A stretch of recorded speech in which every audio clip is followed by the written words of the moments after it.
Welcome to Man Does Tech, where I solve the problems you didn't even know you had. You begin by confirming your phone supports ESIM and is unlocked. This matters because locked devices block carrier profiles. Next, sign into your NTC account, prepare payment, and buy the ESIM plan. Keep the QR or activation code visible. Once done, back up any important contacts and note your current SIM settings so you can revert if needed. Make sure you're on a stable Wi-Fi network to avoid interruptions. This speeds QR retrieval and reduces activation failures.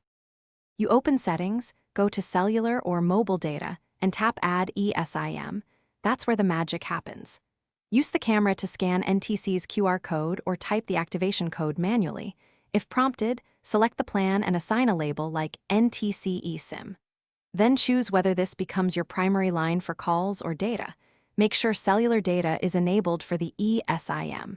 Finally, toggle on roaming only if you actually need it, because it affects charges. You restart your phone to finalize network registration. Once it powers up, check signal bars, open a web page, and send a quick SMS to confirm functionality.